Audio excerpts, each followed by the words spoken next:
Novel جو ہے وہ بھی بیانیہ ہے، کہانی ہے، اس کے اندر بیان کی گئی ہے کہانی.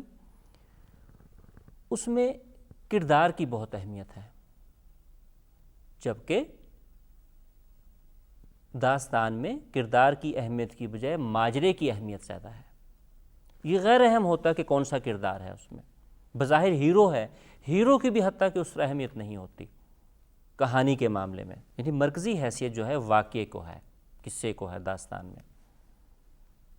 اگر داستان میں کردار اہم ہو جاتے اور کرداروں میں ارتقاء ہوتا، چیزیں آپس میں یہ ربط کے ساتھ ہیں، پھر اس میں وہ بہت سی خصوصیات جو ہم نے بیان کی شروع میں، اس میں تحیر ہے، اس میں سب چیزیں ہیں، یہ چیزیں اس کے اندر نہ آ پاتی. داستان کی جو دنیا ہے اس میں چیزیں جانی جا سکتی ہیں. یہ پیچیدہ معاشرہ نہیں ہے، بظاہر لگے گا، لیکن یہاں چیزیں اپنی سادگی کے ساتھ ہیں. ہمیں پتہ ہوگا، پتہ چل سکتا ہے کہ اس کا ایک قصہ شروع ہوا کہ اس کا یہ انجام ہوگا.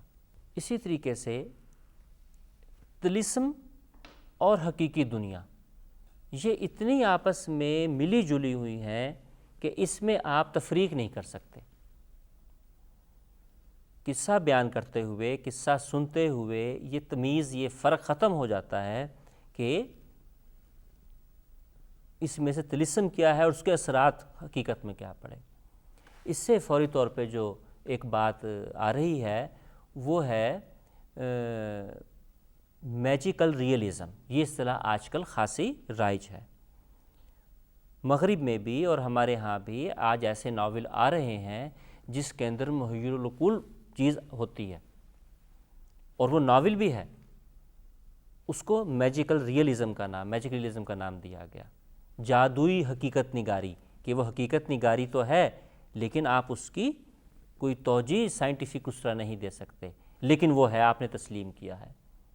مغرب کے بہت سے بڑے بڑے ناولوں میں یہ چیز موجود ہے. ایسے ناولسٹ پورے ہیں جن کے ہر ناول میں یہ چیز موجود ہے اور اس کو ہم نے تسلیم کیا ہے. طوالت کی جو وجہ ہے وہ اس کا زبانی پن ہے. وہ اس لیے کہ داستان گو کی یہ مجبوری بھی ہے اور اس سے تقاضا بھی ہے کہ وہ داستان کو مستقل سنائے گا، جو دنوں سے لے کے مہینوں اور سالوں تک پہ ہوگی. یہی وجہ ہے کہ 19ویں صدی میں نوابین کے ہاں داستان گو باقاعدہ ملازم ہوتے تھے. اس کا اتنا چلن ہوا کہ نواب امراء جو تھے وہ داستان گو کو باقاعدہ ملازمت دیتے تھے. اوپر تک درباروں تک، بڑے بڑے درباروں تک جو ہے مہینوں اور سالوں جو ہے داستان کو ختم نہیں کرتے تھے، اور اشتیاق اور جو سلسلہ تھا وہ رہتا تھا باقی. لہذا طوالت جو ہے اس کی خوبی ٹھہری، اور وہ اپنے طور پہ مکمل بھی ہوتی ہے. یعنی داستان جو ہے اس کا کوئی آغاز، وسط اور انجام نہیں ہوتا.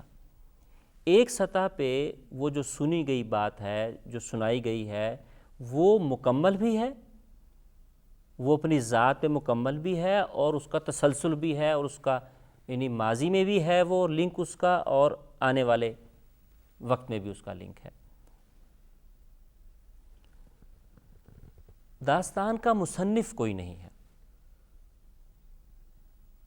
لہٰذا جب ایک ہی قصہ ہے، کوئی بھی قصہ، وہ قصہ چہار درویش ہو، وہ داستان میر حمزہ ہو جو ہمارے ہاں مقبول قصے رہے، اس کے جب کئی مصنف ہوں گے، اس کو بیان کرنے والے کئی ہوں گے، تو وہ اپنی مرضی سے اس میں ایڈ کرتے رہیں گے، اس میں چیزیں اضافہ کرتے رہیں گے. لہٰذا اس کا مصنف جو ہے، آج نہیں کہا جا سکتا کہ داستان میر حمزہ کا مصنف کون ہے. کوئی نہیں کہہ سکتا. داستان ہم تک جہاں سے پہنچی، خواہ وہ سینٹرل ایشیا سے پہنچی ہو، خواہ وہ کچھ کہتے ہیں کہ یہ تمام چیزیں ثابت شدہ ہیں کہ عرب سے بھی کہا جاتا ہے، فارس سے بھی کہا جاتا ہے، ایران سے کہا جاتا ہے، سینٹرل ایشیا سے کہا جاتا ہے، روس تک سے کہا جاتا ہے کہ یہ داستان میر حمزہ کا یہ اوریجن ہے. لہٰذا جب اس کے اوریجن کا ہی نہیں پتہ تو اس کے مصنف کو کیسے پتہ ہوگا؟ اس میں ہر بیان کرنے والا ہر داستان کو اس میں اضافہ کرتا رہا. بنیادی تھریڈ ایک رہتا ہے کہ اس کے ہیرو جناب امیر حمزہ ہیں اور انہوں نے یہ جنگیں لڑی، یہ ہوا، سب کچھ ہوا، لیکن جو اس میں واقعات، اس میں ضمنی واقعات، اس میں اور چیزیں، اس میں جزیات نگاری اس پہ ماتے ہیں، یہ ساری چیزیں اس کو ایک نئی داستان بظاہر بنا دیتے ہیں. یہ جو اعتراض کیا جاتا ہے کہ جو ریپیٹیشن ہے، تکرار ہے، یہ خامی ہے، حالانکہ اس کی خوبی ہے. جب ہمیں زبانی اس کی پتہ ہوگی، اس کی وجہ ہے وہ داستان گو زبانی بیان کر رہا ہے. آج وہ ایک واقعہ بیان کر رہا ہے، چیز بیان کر رہا ہے، کچھ عرصے کے بعد، کچھ مہینوں کے بعد جو ہے وہ اس میں دوبارہ چیزیں آ جاتی ہیں. لہٰذا جب اس کو تحریری صورت میں جمع کیا گیا تو آج ہمیں یہ محسوس ہوتا ہے کہ تکرار ہے، لیکن جب سامعین کے اینگل سے دیکھیں گے، آپ اس زاویے سے دیکھیں گے تو اس میں سامعین بدلتے رہے ہیں. ضروری نہیں کہ آج ہمیں جو تکرار نظر آ رہی ہے وہ سامع کے لیے بھی تکرار ہو. ممکن ہے وہ اس نے پچھلی تکرار نہ ہو، اور ہو بھی تو جب وہ قصہ سن رہا ہوتا ہے، ہم اس کو تصور کریں کہ یہ قصہ داستان بنیادی طور پہ سنانے کی چیز ہے.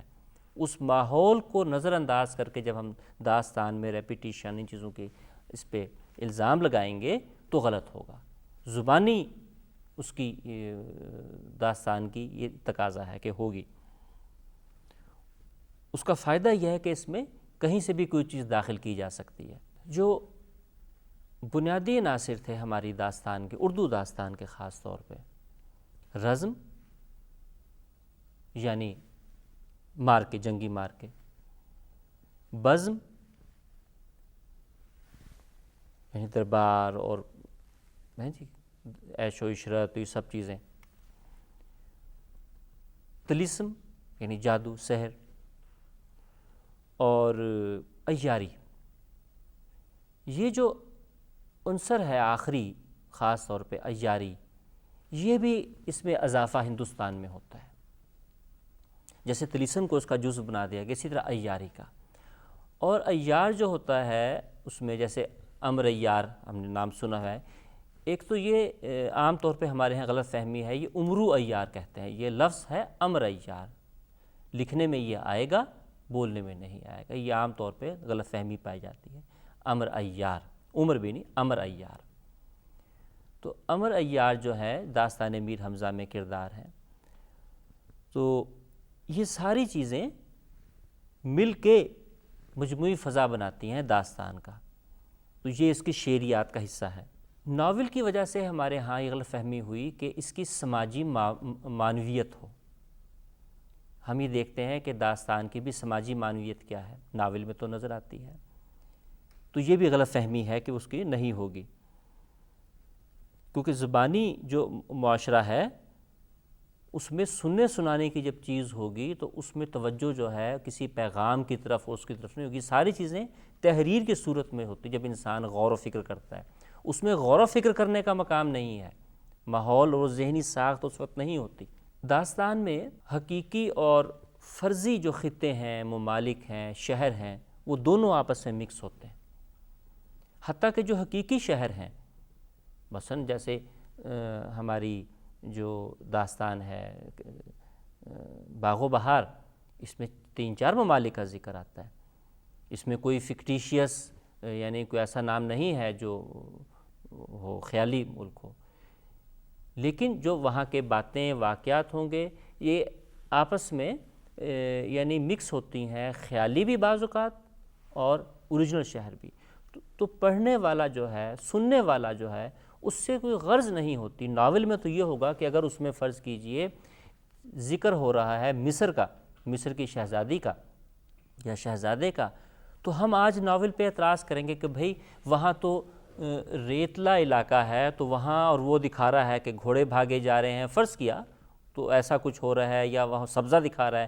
ناول میں ہم یہ اعتراض کرتے ہیں شاید، لیکن داستان میں یہ اس کا حصہ ہے کہ وہ ممالک کا انتخاب چاہے فکٹیشیس ہو، فرضی ہو یا اوریجنل ہو، اس میں وہ آزاد ہے کرنے میں. ناول نگار آزاد نہیں ہے. البتہ داستان کا کوئی موضوع نہیں ہے، جب ہم نے یہ تسلیم کر لی ایک بات کہ یہ تخیل کی کار فرمائی ہے تو اس میں موضوع کیسے ہوگا؟ تخیلاتی فضا جب ہوگی تو اس کا کوئی ایک موضوع نہیں ہوگا جسے ہم کہیں گے کہ اس کا کوئی سر پیر اس طرح نہیں ہوگا ناول کے اس میں اگر ہم بات کریں تو وہ مختلف اس کے اندر موضوع جو ہیں آتے رہیں گے، موضوع نکل سکتے ہیں، یہ نہیں کہ موضوع نہیں ہوگا، لیکن یہ مقصد نہیں ہے، یہ سنانے والے کا مقصد نہیں ہے کہ اس کے اندر موضوعات کو ہم تلاش کرنا شروع کریں۔ اور اسی طرح جیسے ہم بات کر چکے کہ اس میں انجام نہیں ہوتا، کوئی داستان ہمیشہ سے ہے، ہمیشہ چلتی رہے گی، اس کا کوئی انجام نہیں ہے۔ جو تکلیف دہ مناظر ہیں وہ ہمیں داستان میں بہت کم ملیں گے۔ مجموعی طور پہ داستان میں ایک ہمہ ہمی، ایک زندگی، ایک رونق، مہمات، یہ چیزیں ملیں گی، یعنی کئی مناظر اور یہ چیزیں جو ہیں، حالانکہ قتل و غارت ہے، ہزاروں لوگ اس میں مرتے ہوں گے، سب کچھ ہوتا ہوگا، لیکن ایسے مناظر جس سے سننے والوں پہ کوئی ہیبت سی طاری ہو وہ عمومی طور پہ داستانوں میں نہیں ہے۔ تو اس طرح عزیز طلباء ہم دیکھتے ہیں کہ جب ہم داستان، جیسے ہم افسانہ پڑھیں یا جیسے ہم مثنوی پڑھیں، ان سب میں بیانیہ ہے، ان سب میں ایک نیریٹو ہے، کوئی کہانی ہے، جیسے مثنوی میں بعض میں ہے، افسانے میں بھی ہے، ناول میں بھی ہے، داستان میں بھی ہے، لیکن ان سب میں بہت سی چیزیں مشترک ہیں، لیکن بہت سی ایسی ہیں جو ہم ناول کی اگر جو ہے شعریات ہے اس میں بھی کہانی ہے، افسانے میں بھی ہے، لیکن وہ والی بات جو ہمیں ناول سے کی شعریات ہے وہ ہم لاگو نہیں کریں گے افسانے میں، کیونکہ افسانے کا سپین، اس کا حجم بہت چھوٹا ہے، اس نے چند صفحات میں بات کرنی ہے، لہٰذا وہ اس انداز سے کہانی کا نہیں، وہ تاثر، اگر ایک افسانہ صرف تاثر ہمیں دے جاتا ہے، اس میں کوئی کہانی بھی نہیں ہے تاکہ، تو ہم کہیں گے کہ یہ ایک اچھا افسانہ ہے، ایک کامیاب افسانہ ہے۔ تو ہمیں اس انداز سے اصناف ادب کو دیکھنا ہے کہ ایک صنف کی جو شعریات ہے، پوئٹکس ہے، اس کے اصول و ضوابط ہیں، وہ دوسری پہ نہ کریں۔ اسی طریقے سے ہم نے یہ بھی کیا کہ جب اسی دور میں، یعنی 20ویں صدی کی تیسری چوتھی دہائی میں اردو غزل پہ بھی بہت سے اعتراضات ہوئے۔ کیوں اعتراضات ہوئے؟ کہ نظم دیکھیں جناب، نظم میں خاص طور پہ انگریزی نظم سے جب ہمارے یہاں آتی ہے، اور جیسے مولانا الطاف حسین حالی بہت اہم نام ہے، ان کی کتاب مقدمہ شعر و شاعری ہے، جو مقدمہ ہے بیسیکلی ان کی شاعری کی کتاب کا، وہ اتنا اہم ہوا کہ آج ہم علیحدہ سے وہ پڑھتے ہیں، نصابات میں شامل ہے، آپ کے نصاب میں شامل ہے، تنقید کے اس میں۔ تو مقدمہ میں غزل پہ کچھ اعتراضات کیے گئے، آنے والے دنوں میں اور اعتراضات کیے گئے۔ وہ کیا اعتراض تھا؟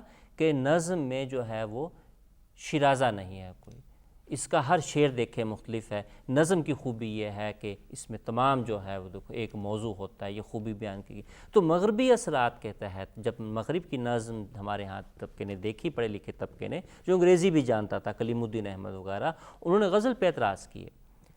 یہ نتیجہ تھا اپنی پوئٹکس کو توجہ نہ دینے کا۔